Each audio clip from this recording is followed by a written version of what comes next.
कुएं के पास झाड़ियों में कुछ चमकता हुआ देखा। वो डरते डरते पास गए और वहां पड़ा था एक पुराना DSLR कैमरा, धूल में सना हुआ लेकिन चालू। बच्चों ने तुरंत गांव के बुजुर्गों को बुलाया। जब सबने कैमरे को ध्यान से देखा तो एक नाम सुनाई दिया, अर्जुन। भीड़ में सन्नाटा छा गया।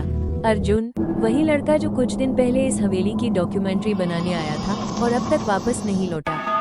कैमरे को देखते ही किसी ने अर्जुन के दोस्त विवेक को बुलवाया, जो गांव में ही रुका था। विवेक 28 साल का गंभीर स्वभाव का इंसान था। उसके चेहरे पर थकान, तनाव और सवालों की झलक थी। जब उसने कैमरा देखा तो उसका दिल जैसे रुक गया। वो एक शब्द भी बोले बिना कैमरा लेकर वापस अपने कमरे की तरफ चला गया। कमरे में हल्का अंधेरा था। एक पुराना पंखा धीमी आवाज में घूम रहा था और कोने में रखी एक टेबल पर विवेक ने अपना लैपटॉप रखा।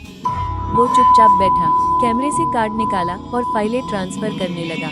लैपटॉप की नीली रोशनी उसके चेहरे को रोशन कर रही थी, चेहरा जो अब डर, उत्सुकता और बेचैनी से भरा था।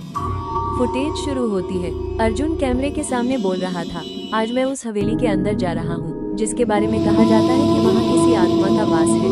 वीडियो शेकी था, लेकिन आवाज साफ थी। हवेली की दीवारें टूटी हुई थी, जगह जगह झाड़ियाँ उगी थी और हर कोने में जाले लटके थे। जैसे जैसे अर्जुन अंदर बढ़ता गया, माहौल और भारी होता गया।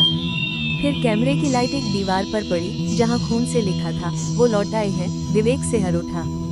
अचानक कैमरे में हलचल हुई, एक परछाई एक कोने से गुजरी। फिर कुछ नहीं, फिर दोबारा। लंबे बाल, सफेद कपड़े, चेहरा नहीं दिखा।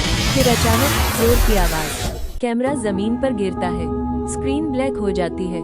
कुछ सेकंड तक सन्नाटा, फिर एक धीमी भयानक आवाज, भाई। विवेक का चेहरा पसीने से भीग गया था। वो तुरंत वीडियो को रिवाइंड करता है और उस शैडो वाले फ्रेम को जूम करता है। धीरे धीरे जब चेहरा थोड़ा साफ होता है, वो चौंक जाता है। वो चेहरा अर्जुन की बहन जैसा लग रहा था, निशा। निशा, जो पिछले साल रहस्यमयी तरीके से चल बसी थी। विवेक अपनी हार्ड ड्राइव खोलता है और अर्जुन की फैमिली की पुरानी तस्वीरें देखने लगता है। एक तस्वीर जिसमें अर्जुन और निशा साथ खड़े थे। वो तस्वीर स्क्रीन के पास लाता है और दोनों चेहरों की तुलना करता है। एक क्षण के लिए सब कुछ थम जाता है। नहीं, ये नहीं हो सकता, विवेक बुदबुदाता है। फिर वो कैमरा रिकॉर्डिंग दोबारा प्ले करता है। एक नया फ्रेम आता है। हवेली के अंदर एक कमरा, जिसके बीचों बीच किसी ने जलती अगरबत्ती रखी थी और दीवार पर वही नाम लिखा था, निशा। विवेक अब डर से नहीं, बल्कि सच्चाई जानने की बेचैनी से भर गया था।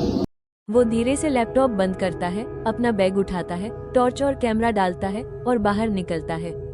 रात का अंधेरा गहराता जा रहा था। सिर्फ एक आदमी, एक मिशन पर और एक हवेली, जिसमें शायद अर्जुन की बहन या उसकी आत्मा अब भी मौजूद थी। Episode 2 ends.